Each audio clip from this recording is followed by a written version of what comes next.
We are live from the kitchen table in Shipley Township, Michigan, for yet another episode. Did we ever leave? We didn't ever leave. Back to back. Back to back. Going back to back. On Valentine's Day, too, so... Yeah. Two of us are single, one of us is about to be. Hey. So, Brandon Ponke, Ben Moffitt, Tony Angotti, let's get going. What's up, motherfuckers? Let's talk a little bit about the upcoming card on Sunday, not Saturday.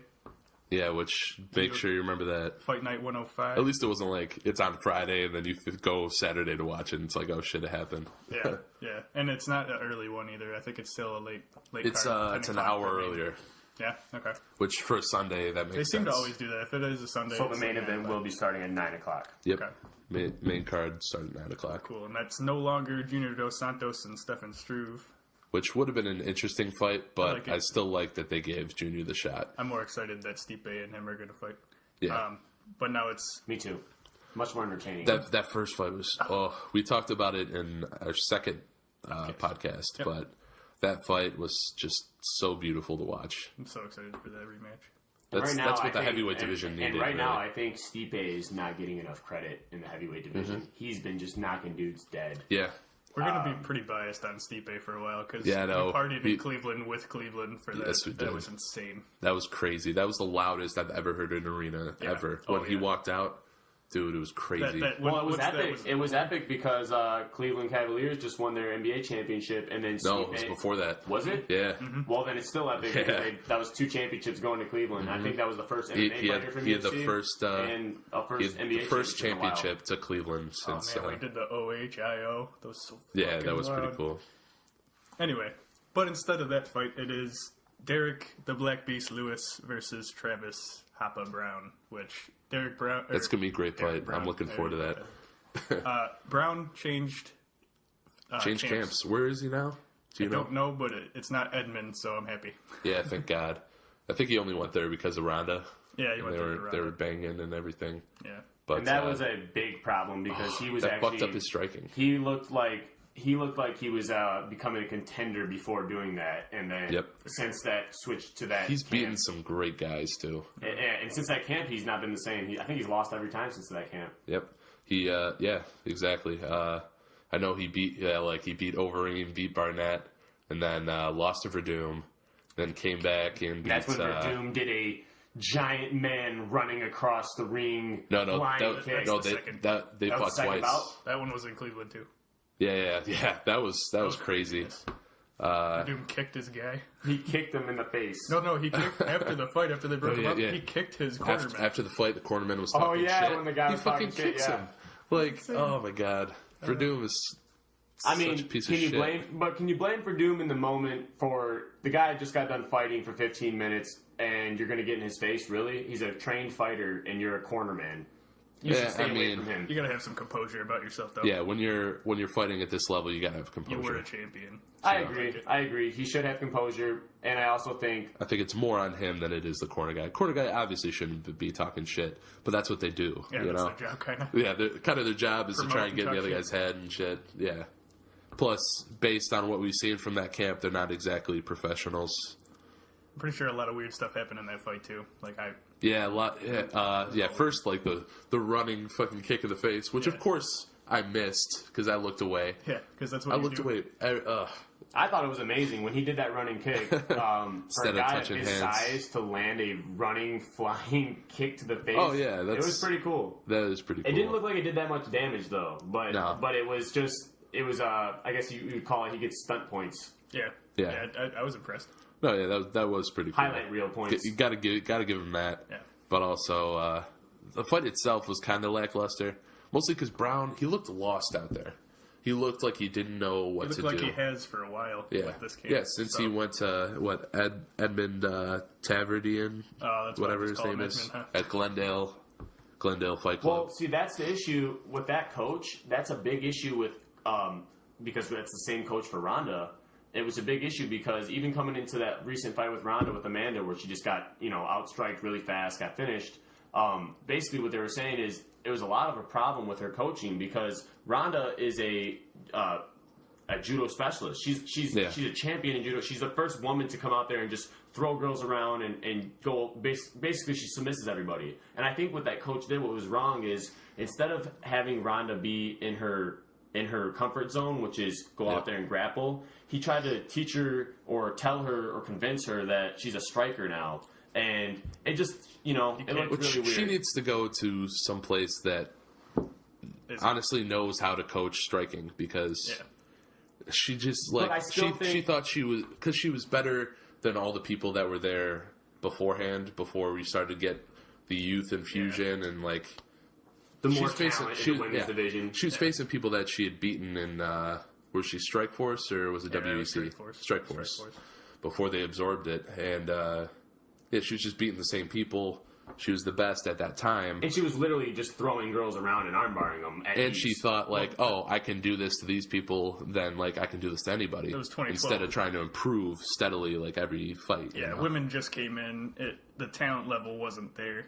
And I agree. I think that Ronda's... I think a little bit of the fact that Ronda had so many fast victories in the UFC, and she climbed to stardom so fast that it did get a little bit to her head. And I don't think from what we've seen, too, from her last 2 losses, I don't think she's really improved that much. No, she hasn't improved at all lately. And if anything, I think that her coaches, like I said, being the striking coaches that they are when she's a grappler, doesn't make sense to have... I mean, if you've been grappling your whole life, it doesn't make sense to do a year of striking and now you think you're a striker. Yeah, no, you're a grappler. Especially and she should have stayed to grappling. You got to find a way to get in on people that are bigger and stronger than you. With someone like Ronda, where she's a grappling specialist, all I think she was never going to outstruck. It should be something like, all right, we're going to go over defensive striking that's going to set you up for the grappling situation. Yeah. And they did the complete opposite. They put her in an offensive striking position. And had her try and chase Nunes around, and that did not work at all. As soon as she got hit in the face once, it's like, oh, shit. And actually, Misha Tate said that Nunes that's the hardest she's ever been hit in her life. And you could and why wouldn't you anticipate that, And in my opinion, I think from what we've seen in the women's MMA in general, I would say that Amanda Nunes and Chris Cyborg are probably the top 2 strikers, or the top 2 strikers we've seen in women's MMA. That's why we'll see. You know what? We got to see with Valentina Shevchenko. Yeah, I was just about to say. I was going to put her in the hat too. They're so close. The way that Valentina kind of dismantled Holly with the striking, and Holly is such a great kickboxer. I would put her up there too. I would say the top 3 women striking right now is Valentina Shevchenko, Amanda Nunes, and of course Chris Cyborg. Yeah, I'll definitely give you that. I'm very excited for that Shevchenko. fight. Yeah, I'm very excited. I have no idea who's going to win right now. You know what? I'm going to go out and say I'm going to take Valentina. I think I did. I remember. Yeah, you said that a while ago. I just think that she's super impressive with her timing, and I think that. As far as women's MMA, I think she has the whole package. And Juliana Pena was such a strong wrestler, grappler. She was physically stronger than every opponent she had faced previously. Even Kat Zingano. I remember telling him that I was amazed to see how Kat Zingano was out-muscling Misha Tate. I think that Misha Tate still won the fight, but she was physically out-muscling her. Is Kat Zingano the last woman to beat Amanda Nunes? I think she was. Yeah, she is. And that was because Amanda's kind of had a gas tank problem. That was earlier in her, earlier in her UFC. I think it was her second fight in the UFC. It was. And then Zingano went out against Pena. I was like, oh, it's going to be Zingano all day. Pena physically dominated her. I was like, and that's what makes it impressive that Valentina, not only... Because Valentina's just been known for striking. And Valentina, she beat her at her own game. She did. She submissed her. Yeah. Was it an armbar? Yeah, it was an armbar. Wow. And it was impressive, too, because... Pena was being really aggressive on the takedown and the clinch, and Valentina was game. She said, "Come on, let's do it." She's like, "All right, well, sure." End of the first round, Pena had Shevchenko in armbar, and Shevchenko was defending it very intelligently. Yep, it was pretty close, and it was right at the end of the buzzer. There. Oh yeah, I remember. Pretty close. And I think Shevchenko was winning the round, and then Pena got her. She got her in the full mount or something. Was it a full mount? No. Both fighters' arm bars were from the back. From the bottom, I was going to say. So Shevchenko, I think she reversed a takedown attempt. She had just reversed. And, got on top, and then Pena threw up an arm bar at the end of the round. The opposite happened in the early second round, and Shevchenko put her arm. Oh yeah, that was and nobody expected impressive. that. I mean, even the people like on Twitter and everything blew up. They were like, "Wow, Shevchenko, she's a complete fighter. She's knocking girls out. She's winning decisions, and she's choking girls out and submissing them." When we were previewing that fight, that we all thought it was going to be striker versus grappler, and so he was going to win that. They made it that way too. They put it out there. Shevchenko's got it all. Yeah, she's the complete package. And you know what? Talking about this, and going back to when you brought up the Kat Zingano thing, and Amanda Nunes kind of having a bad gas tank from what we've seen so far, I think Amanda Nunes better be really careful on how she comes and approaches this fight with Valentina, because Valentina's already gone through wars. She seems like she's been a little cocky. She seems like she's been a little cocky lately, Nunes. Oh, for sure. Talk about, I'm going to go with 145 and shit. Yeah. Who wouldn't be cocky after you just literally retired probably the two biggest names in women's MMA history at this point? She arguably retired Miesha Tate and Ronda through vicious knockouts. Yeah. That really put Miesha Tate down. Even though Amanda Nunes, in defense of Ronda and in Miesha Tate, when Amanda now has just destroyed both of them, she did beat them at the end of their careers. Yeah. You got to really point that out too. And I think right now Amanda Nunes is also getting into her prime. She just kind of stepped into her prime, and she's basically the young lion that just took out the old lioness. Correct. Lioness. And she really is the lioness. That's her nickname. There you go. That was actually. Oh, let's talk about that.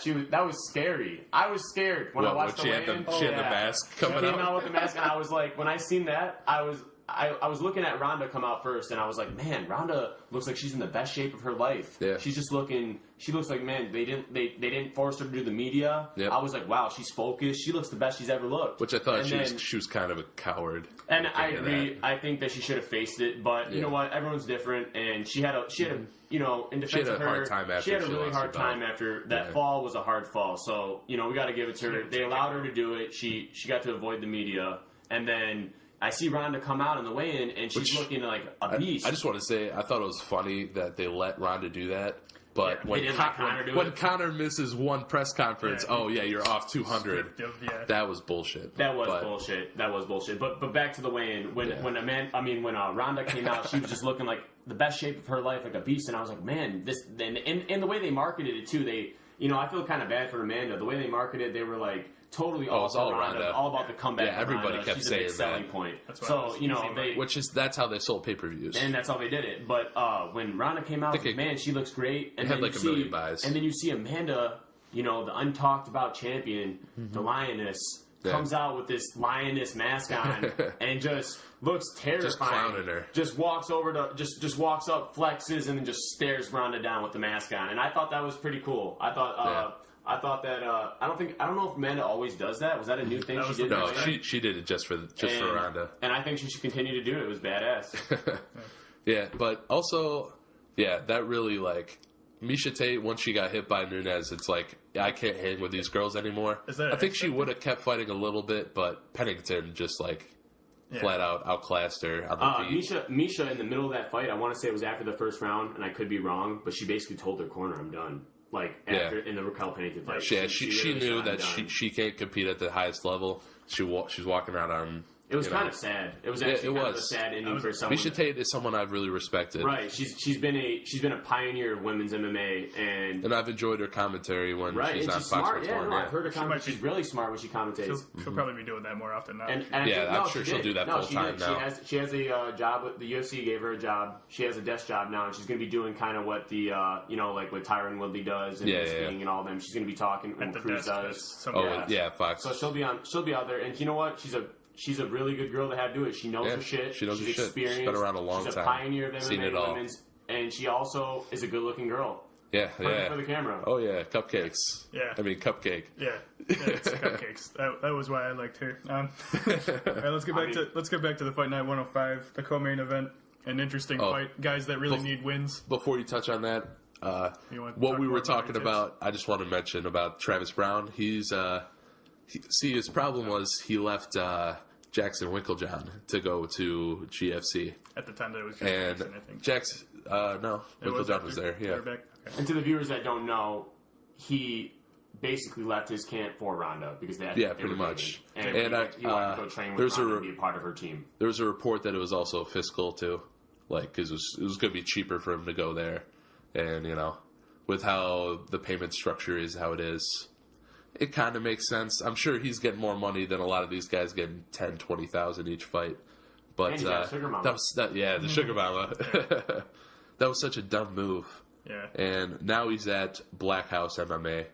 Okay. I've heard of them. I don't know a lot about them, though. Yeah, I remember I must have read the story a little bit more than I thought, because when they went into Black House MMA, I recognized more people than I expected to. But... Well, talking about the Travis Brown fight, what are you guys' predictions? This was tough for me, because... Obviously, if it's the same Brown that came out the last two fights, he's going to get fucked up. But if you're looking at the Brown that was before that, when he was training with Jackson Wink, he was impressive. His chin wasn't great, though. No. That's also a factor to include, because Lewis is one of the hardest hitters in the division. That is undeniable. And to note on Lewis, and for everyone, it is Travis Brown fighting Derek Lewis upcoming in the main event. Derek Lewis, in this past year, he's had a very, very impressive. Is that what, 5 straight wins? He has 1, 2, 3, 4. He has 5 straight wins, 4 of them being KOs. Yep. Beat Daniel Omielanchuk in his last fight. Roy Nelson. No, different guy. No, he beat Akimov. That guy's more of a kickboxer. Oh, okay. The only guy he had a split decision with, and the only guy he had a decision with that wasn't a knockout was Roy Nelson. Yeah. And that's a pretty impressive win, because Roy Nelson. Knocking out Roy Nelson is a tough. Yeah, that can't happen. Right? But yeah, he KO'd Gabriel. He literally had a first round KO against Gabriel Gonzaga and Damian Grabowski. Both in impressive fashion. Did his little walrus celebration. Yeah, that's his thing. Derek Lewis is a scary guy in that division for anyone. And when we're talking heavyweights, it only takes one punch to land. And I always thought it was funny that any guy that he faced a couple wrestlers in there, and guys that were trying to take him down, and even if they got him down, he would literally just he'd just hold them, or when he'd get on top, he'd just rest a little bit. He's like, all right, I'm getting up. Yeah, exactly. No matter who was on top of him, he'd just be like, all right. That's just cool. You know what? Shuck him off. This is just my thought. This is just my thought here, and it correlates with what's going on with Derek Lewis and Travis Brown fighting. I'm taking Derek Lewis to beat Travis Brown. I think he's going to knock him out in the first round. That's just my opinion. Yeah. I think from what we've seen of late of Travis Brown, he's not the old Travis Brown. And even with the new change, the recent change, I don't think it's going to have him enough time to fully be there yet. Maybe it'll take him a couple more fights and he'll be back, but I don't know. Honestly. And what I'm saying is I think that Derek Lewis knocks out Travis Brown, and then we have the new upcoming monster in the heavyweight division. Francis Ngannou. They have to pair those Derek two up. Lewis, They seriously do. Beast. Yeah. I mean, that could pay-per-view main event any card. Yep. Exactly. I think that's what anyone that doesn't know Francis Ngannou, go look him up. It's not going to be a pay-per-view. Terrifying. UFC on Fox or a Fox Sports 1, a big Fox Sports 1 card. Because I don't think a lot of people even recognize. I don't think a lot of people recognize who Francis Ngannou is. They do. Because he's do now after Arlovsky, especially how he just popped Arlovsky like it's nothing. That guy is a freak of nature, and he might be the future of the heavyweight division. Yeah, we were talking about that. He's a future champion. Stipe and everybody else in the heavyweight division better be looking out for Francis Ngannou. He's the only man. He's the only guy I'm scared that would beat Stipe now. Because honestly, I think he beats Kane. I know me and Ponke disagree. My problem with Kane. My problem with Kane is, look, Kane is. In my opinion, I think he might be the most well-rounded heavyweight we've ever seen as far as skill-wise. And his cardio is just crazy. He's a cardio freak. But the problem is you can't trust to have the guy in a card. I mean, he pulls out all the time through injury. And whether or not it's pull-out game strong. It sucks because I love watching him fight, but I can't get excited about his fights anymore because he pulls out so often. He's a pull-out merchant. Oh, we were so excited about him fighting for Doom for the shot. Oh, that would have been amazing. Then, I remember that. I was super excited about that too. And then they pulled him for because he needed back surgery. He's had I want to say it was 7 or 8 surgeries since he started fighting. Yeah, all right. I don't know how much time he's going to have left. So they want Derek Lewis to win because I think they want the Ngannou Black Beast fight. That would be a big seller. But I don't think he's going to win. I think that Travis Brown is going to intelligently use the cardio game. I think he's going to be able to avoid Derek Lewis. He has that advantage. Hit from the outside. and it's a 5-round fight, and that's going to make him. He's going to play it well. See, I definitely think... You know what? That is a good point, though, because the 5-round is a big factor. Yeah. When you have these guys coming in here in a 3-round fight, they can sprint a little bit more. But they are heavyweights. And Derek Lewis has had trouble with the cardio. But on the same note, saying they're heavyweights, they both probably will gas out. Yeah. I just want to say, I do think Travis Brown is going to look better than he has. I think he's going to get his striking together a little better. I don't think he looked that bad against Werdum. I did. I mean, he had every opportunity to take control of that fight, and he just sat back and waited for. That's an interesting part. His face. He tried to counter. He didn't look like on his face that he wanted it like he used to on his face. He just. The only reason why I say that he didn't look that bad is he didn't feel confident. He didn't get finished. He survived. But also, Werdum knew that he was controlling the fight. And he didn't really have to go out of his way to take the risk. You know, I think Lewis gasses faster than he does. Yeah, Lewis definitely Travis Brown gasses faster. Gasses, but he gasses because he goes to war with guys. Yeah, but he's gonna. I think if we're talking about like best first rounds like we've ever seen, Arlovsky Brown was crazy. Oh my god, they both dropped each other. But the Jackson Winklejohn's gonna get him. No, Blackhouse gonna. They're gonna get him. They're gonna say, all right, you're done with all the crap that Edmund did to you. Mm-hmm. We're going to make you finally get this win. You need this win. And you're going to fight smart. You're going to play the cardio game. You're going to strike from the outside. Derek Lewis, his only issue, he can't catch somebody. If you want to Floyd Mayweather him and just stay to the outside, he can't really catch you. Yeah, I'll give you that. Travis Brown's definitely going to have a speed advantage too. You know what? I am looking at Derek Lewis's Sherdog page right now, and in his last fight against Shamil, where he got a TKO, he TKO'd him in the 4th round, and I actually forgot that was a 5-round fight. No, because I think, but he was looking a little sloppy, wasn't he? Yeah, he was. If you looked at him after the fight, he was very upset with his performance. Yeah, he said it publicly. Yeah, he was pissed about his own cardio. Yeah, exactly. So maybe he's done what he needed to. Hopefully he works on that and focuses on that this camp. But there's so many what ifs going into this card. It could go either way. That's why I really like this fight. Yeah, you're right. It could be. I mean, who knows? Who knows with Travis? It could be one-sided, one way or the other. It could be really Travis Brown now since the change of camp, and guys change when they have a different camp. So who knows? He could come out and be looking fantastic, or he could be looking terrible. That's why the UFC is fun. It's the most what the fuck's going to happen sport there is. But on that note, so Ben, are you going with Derek Lewis? I'm taking Derek Lewis. I think that Brown, he looks better. It's pretty close in the first round, and then I think the second round, Lewis catches him.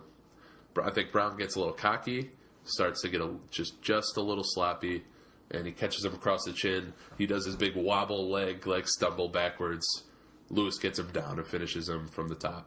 And I'm pretty much on the same boat with you, only I'm thinking it's happening in the first round. I think the Black Beast is going to finish him in the first round. And we should move on to the co-main event because we've spent so much time off track. Okay, let's go on to it. The co-main event. Hector Lombard and Johnny Hendricks. Prediction. This is kind of a weak co-main, though. I agree. I mean, guys that are coming off. Before, this whole card, I think, is a bit of a weak card. But it is free TV, so... And we did lose. We lost a few fighters going into it. It is free. And, Canada, Halifax. This is definitely an entertaining fight. It's definitely intriguing. The thing is about this co-main event with Johnny Hendricks and Hector Lombard is... Both guys are pretty big names. They're both veterans. Johnny Hendricks being a former champion. Yeah. And the only thing about this, which I was saying before, is Johnny Hendricks is on a 3-fight loss streak. Yep. And Hector Lombard is on a 2-fight loss streak, and then he had one no contest. Even though Lombard, I think it's because he got popped for steroids. Was that no contest steroid? Yeah. Well, the guy's a monster. He looks like a freak. His legs are tree trunks. Dude looks like a thumb. So, with this fight, it's very interesting having both guys being on a loss streak, and they're both kind of fighting to still have a UFC contract. See, I don't see them cutting Lombard, though, because his last 2 fights, he was literally a ref's decision away from finishing both those guys. He arguably, they should have stopped him against Magny, and then he gassed himself out. Magny got on top and finished him. And then the old man, Dan Henderson, just came back after almost being finished and just did something amazing. And one of the most vicious knockouts on Hector Lombard. And I actually, when I watched that fight, I was like, wow, I think Dan's getting old. Lombard's about to finish him. Yep. And then I picked Lombard in that fight, too. Dan knocked him out in a vicious statement. Yeah. Hector Lombard is 39 years old. So yep. he's got to try and... Dan Henderson's 45. Yeah, no, there's nothing taken away from Dan Henderson. I'm just saying against Johnny Hendricks, who is 33. Johnny Hendricks is... Well, before we go on... It seems like age has affected him more. Before we go on any prediction of Johnny Hendricks versus Hector Lombard, let's just talk a little bit about both of them. And with Johnny Hendricks... My thing, which I'm not accusing anything of him, but since the new USADA testing, controversy, he doesn't just kill guys anymore. Yeah. And he's a former champion, and he was knocking dudes out. Even his physical appearance has changed. Yeah, look at the way in. And I don't know if that's. Looks a lot thinner. I'm not saying anything out. Yeah, I'm not fully saying it. I mean, it could be due to USADA testing. It could be due to father time. It could be due to maybe lack of motivation. I don't know what it is fully. Yeah. Could be a combination of all of them. But from what we've seen lately of Johnny Hendricks, he's not the same guy that was the champion. He's not knocking dudes dead. And basically, since the loss to Wonder Boy, where Wonder Boy just, smoked him in the first round, we haven't seen a really good Johnny Hendricks. If you look at a weigh-in from the days where he was fighting for the title, and then look at a weigh-in from the last two, and then you look, it's a different body. Yeah, which happens a lot with guys that stop taking roids, but we don't know for sure because I don't think he's gotten popped for anything. Yeah, so we can't. And he hasn't, so we can't accuse him of that. We can't come out and say that. We can't fully say that. So he just sucks. But he just sucks now. He just changed up a little bit. Doesn't have that fierce power that he once had that we've seen. He was knocking dudes dead, and now he's not doing that anymore. We see a lost Johnny Hendricks lately, how he came out. And that's why I say motivation too, because maybe in a little bit of father time, he's 33 years old, getting a little bit older. Maybe after he lost the belt. Maybe after he already had the belt, he's like, look, I already beat the game. I'm just here to make a little bit of money. So I don't know exactly what's going on with him. But also, the last decision was controversial. I thought Johnny Hendricks won. I did too. I did too, actually. Then Neil Magny won. Yeah. But you could judge that either way. But he still did not look like the old Johnny Hendricks in that fight. It was very close. The new rules weren't in effect, but on the old rules, he probably should have won. Yeah, old rules. But the new rules, it's more about trying to finish guys, more damage. Which Magny was doing off his back. And Magny was doing that. But, and again, he didn't have the power that he used to, and he wasn't using that. He was just trying to out-wrestle guys. And I think that's tough going against Lombard with a guy who hits hard, and he's been a decent grappler in his career. And Hector Lombard, for a guy at welterweight, he's a big welterweight. Yeah. He just looks like it. You look at him, this is actually about his legs. He's got tree trunk legs. They both got bumped up to middleweight now because they can't make weight. Oh, really? Yep. I didn't even see that because they're listing it on the UFC page as welterweight. Oh yeah, this is a middleweight fight. It's going to be a middleweight fight, so they're fighting at 185. Yeah, 185. Oh wow, now that's even another big factor in here because they've both been fighting at welterweight their whole career, right? Yep. For the majority of their careers. So we'll see. We have lots to talk about, so let's make some predictions on this one and get out of here. I'm going to take Hector Lombard to beat Johnny Hendricks. I think he's going to KO him, and I just say that because Johnny Hendricks is on a 0-3. He's on a 3-loss fight streak. He hasn't looked the same, and I already talked about all the three things: father time, USADA, and his motivation. He hasn't looked the same as of recent. And Hector Lombard, in my opinion, when he fought Dan Henderson, he still did look really good, and he looked promising. He has the power to knock guys out. And I think he's the much stronger guy here in the fight now. And I think that Hector Lombard is just going to basically overpower Johnny Hendricks. I think Hendricks he's going to be afraid of the power, not know what to do on the feet, throw a couple sloppy shots, and then Lombard's going to catch him near the end of the first. All right, I will say that this might be the matchup that Johnny needs. I think this could be the guy that with cardio he can take down, he can control on the ground. It's true. Yeah, if he gets Lombard to burn out early, he could win that fight. With that being said, with that being the matchup that I think Johnny needs, I don't see him pulling it off. I think he gets clipped, hurt, and then controlled on the ground by Lombard, possibly put away second round by TKO of volume.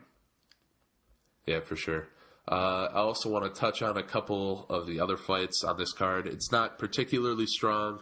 We have a few replacements, a few debut guys, and I just want to say that I'm looking forward to the Ferreira and Theodoro fight. I think that's a couple up-and-coming guys in the middleweight division, and I think the winner of that gets a ranked opponent. It should be a contender for fight of the night. Yeah, for sure. The other one would be Ponzinibbio and. Oh, I'm so excited! I think this is the fight of the night. Yeah. I've really loved Ponzinibbio as a striker in his last few fights against Zach Cummings and Court McGee, especially.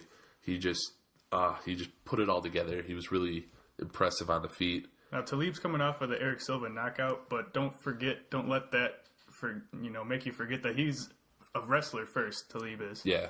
So Ponzinibbio is kind of he's good enough on the ground that I think he'll be able to stay with him. It'll be interesting to see if this will be a brawl or if Talib will try to neutralize him. Yeah, I think if Ponzinibbio can stop some takedowns, then those two go to war on the feet, and it'll be interesting.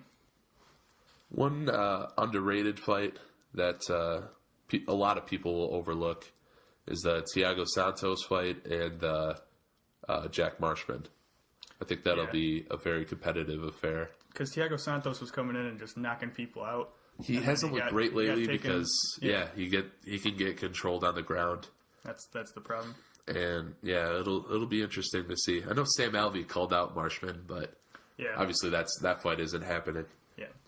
But I'm interested to see that one. But there's a lot of whether it's replacements or what. Yeah. We'll go in depth a little more on this on the next podcast. Yeah.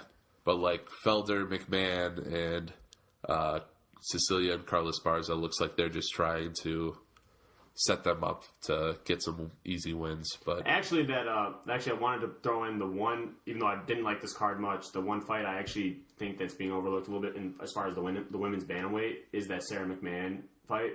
Sarah McMahon versus Gina Mazzani. McMahon's looked really good lately. That last fight she had, she looked really good. What armbar on Alexis Davis? Yeah, it was against Alexis Davis, and Alexis Davis is a good competitor. And she hasn't been great since Ronda knocked her out, but she's been around a while. Sarah and Alexis Davis are both kind of like women's what do you want to call it? Journey women. They've both been in the bantamweight division for a while. Veterans that have made it to the top. But the thing is Sarah McMahon actually. She showed improvement in that last fight, and I think that if Sarah McMahon was to come out here, and I'm going to take her to win this fight too. Absolutely. I think if she comes out here and has a dominant performance, she is setting herself up to be a top five. Right now she's ranked number 7, and I think she'll break the top 5 by winning this fight. Oh, for sure. Especially with now Ronda and Misha both being gone from the division, I see her even being higher up. I don't think we can anticipate Ronda being gone for sure. Because I think there's still a chance that she wants to redeem herself. And honestly, a McMahon would be an interesting matchup if they decided to have her come back fairly soon. There was a knee to the gut and a controversial. Yeah, it was controversial. Wow. Yeah, so that would be Ronda's most controversial. It was a knee to the body. She dropped right away, and they ended it. It was a TKO. And then she got back up. Yeah, it was the most controversial. They stopped it before they gave her a chance to recover. It was the most controversial. Okay, that would actually be that would be nice. We see Sarah McMahon beat Gina, and then we have two veterans go slug it out. Ronda Rousey comes back for another return to redeem herself against someone that isn't an elite striker. She's an Olympic wrestler, so it could. It could be a grappling matchup. Yeah, exactly. It's just there's a lot of what ifs on that. I don't think Ronda comes back anytime soon. So yeah, in my opinion, the reason why I even just said that right now is I don't think Ronda's coming back. I think Ronda, even going into the Amanda Nunes fight, she had one foot out the door already in Hollywood, and I don't think she's coming back. Well, all those Hollywood offers left when she got fucked up. So, but let's move on. Let's go on to some of the fighters cut. How many fighters have been cut in the last? 32 fighters cut over I think it was last week and a half. 32 fighters, yes, it was. Yeah, there's a few that retired, like Sean O'Connell and Tim Kennedy and Asa Daly, praying for her with the brain issues she's had. And then you got, the people that have been removed from the roster that they don't know if they're going to sign back, like Rick Story and Lorenz Larkin. Which both those guys probably will sign back. They're it's either that unless they get a better offer from Bellator. That's the big up in the air. I could see him losing Story, but Larkin, they definitely will. They need to keep him. They need Larkin. And of course, they removed Lesnar. That's the biggest name that was removed. But Lesnar actually, it wasn't even really on the roster. He just came back for a fight for UFC 200. He came back for the paycheck, and then he got USADA banned. So we'll probably never see Lesnar again. No, he's done in the UFC. And then what was that with Mizugaki? You were saying what Mizugaki got removed too, right? Yeah, Mizugaki got cut. He was one of the bigger name fighters that got cut. But he was also he lost 4 out of 5 against top 10 guys. He's getting old, and they cut another 20, 30 fighters. None of them are really huge names, bad cuts. It's actually one of them was Cole Miller.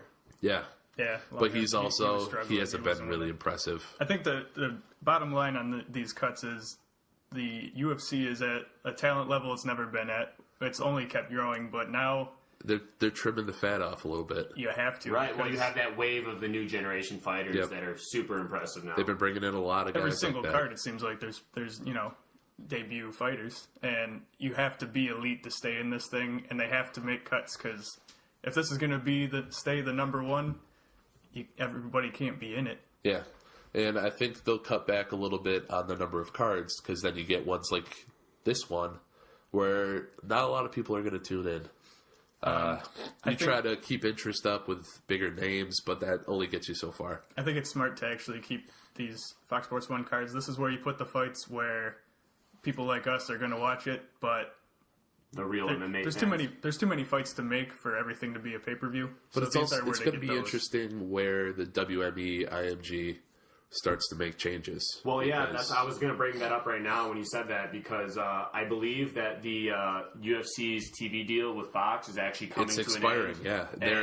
They're in talks with ESPN. There. And they're in talks, of trying to make it more of a globalized sport. So, ESPN and putting on more channels. It would make more sense if ESPN came in with a bigger offer. That would be great for MMA. It'd be more money for MMA. And I think it's a good move. Hope it would get rid of that stupid Reebok sponsorship where we have to literally look at everybody wearing Reebok all the time. That's separate from the TV deal. It's a 6-year deal that started in 2015.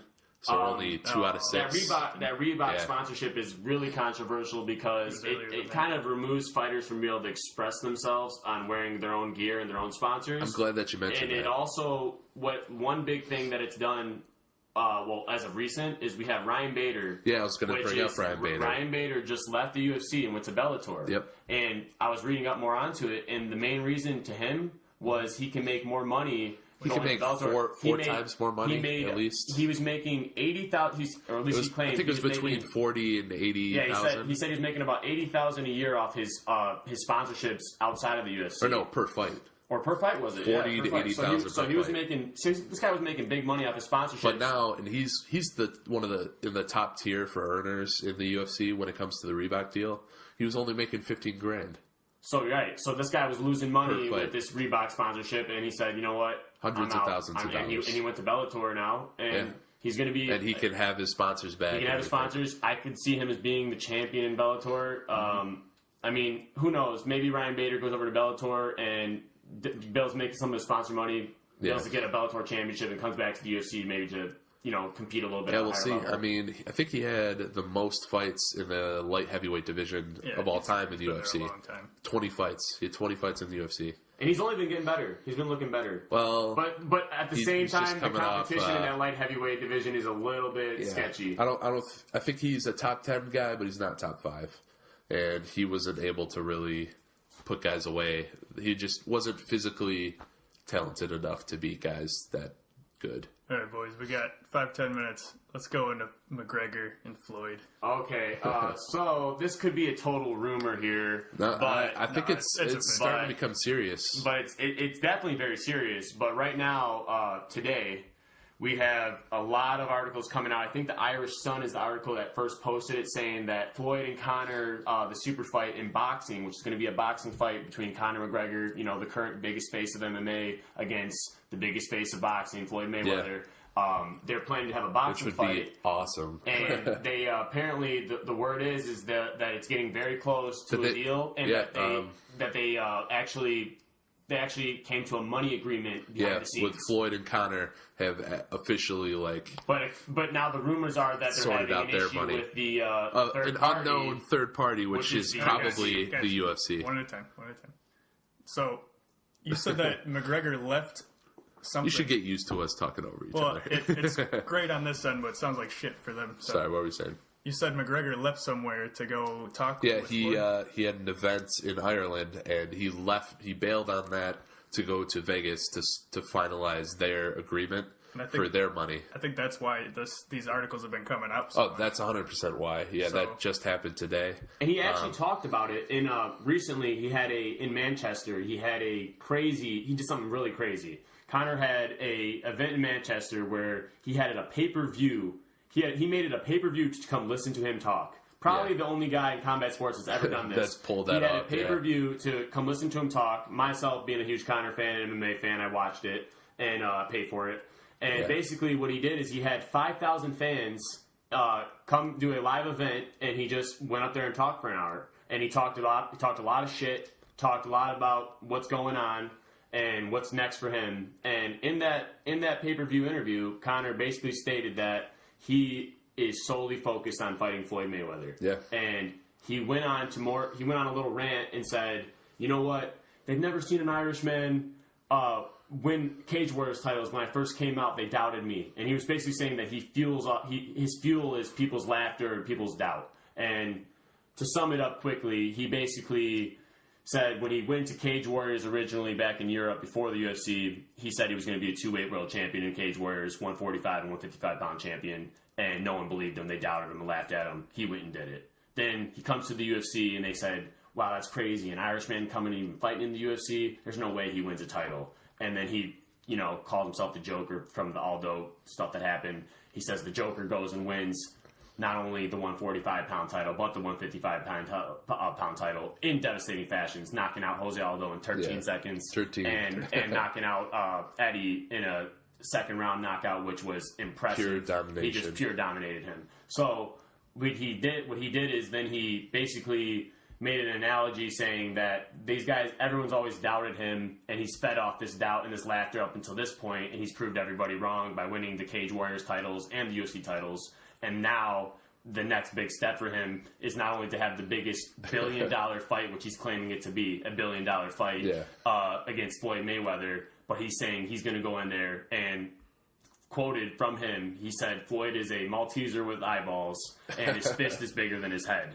And he claims he's going to knock Floyd out. And that goes against what a lot of people are saying, but it goes with what Conor is saying, because I think the odds were plus 1,000 for Conor winning and minus 2,000. The odds are terrible right now, because basically what he was saying is he's already fed off doubt and laughter his whole career, and he went and did the impossible. Yeah. And now they're saying it's impossible for him to go step into a boxing ring where they're going to do just boxing rules against Floyd Mayweather, who is arguably the best boxer of all time due to his record being 49-0. Nobody's been able to beat him yet, and he's been running the boxing game for about 20 years now plus. I think this is so interesting. But I think there's still, the only hiccup they have is that UFC wants a cut. Yeah. I think that's the only way they'll officially be able to get this done, because everything that's popped up has been not so quick. Contractual obligation. They keep saying that, and Dana and the UFC keep saying that it needs to be a contractual agreement, but there's a lot of flaws or possibilities with the Muhammad Ali Act. And no one really, from everyone that I've talked to about, no one really actually understands the Ali Act fully. But apparently, and this is just me saying what I've heard from it, is apparently the Ali Act states that you can box even if you're under a current contract.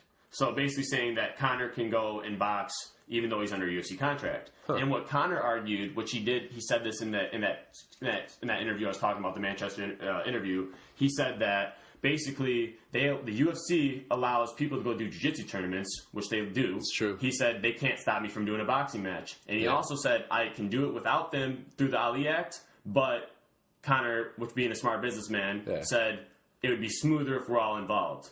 And the funniest part, which he's a brash guy, he's hilarious when he talks, he said in a very serious manner, he said, but everybody needs to know their place at the table.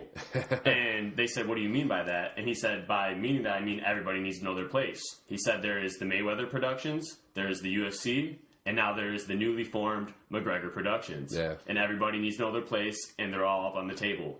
So what I think Conor really would want, an ideal situation for the Floyd-Conor situation, is I think that they will figure something out. They'll figure the money out. And I think it will be UFC involved. Yeah, they'll have to be. And I think even though Conor is the money fight in combat sports right now, and I personally think that Floyd needs Conor a little more than Conor needs Floyd. For him, it's like that's the golden goose for his last fight. Is that what you want to do for number 50? That's risky totally. For him. Yeah, it's definitely risky, but also it's like. The payoff is so great. Yeah, because that could cement his legacy. That's your 50-0. You are the greatest of all time in anything ever. Go from the Pacquiao fight. I think this will be. Well, bigger. The reason why, I think this will sell more. Oh, absolutely, this will be the greatest sell of anything. I think we're going to have to come to an end right now, but we can. Yeah, we can do like a couple more minutes. But actually, I would like to really touch on this subject and go into deep into the McGregor Mayweather thing. Yeah, for sure. Yeah, it's definitely. I really hope that happens. It's not going to happen. It looks like it's it'll be. Talk about it, so it's not going to happen. I think Conor said either end of this year or early next year. So there'll be plenty of time to talk about this. But stay tuned. Right now, Conor said he's hunting for it, and Floyd and Conor both agreed to it of actually wanting to fight each other publicly. Yeah. So it might happen, and for us fans, let's hope it happens. We get to see our first $1 billion fight. Even if it does, it'll take time. They're gonna want to promote it. It's going to be the greatest bought thing of ever. Yeah, it's the biggest martial arts promotion of all time. Yeah. But for now, go check out this card coming up. Fight Night 105 on Fox Sports 1. And we'll see you next time. See you guys. Yep.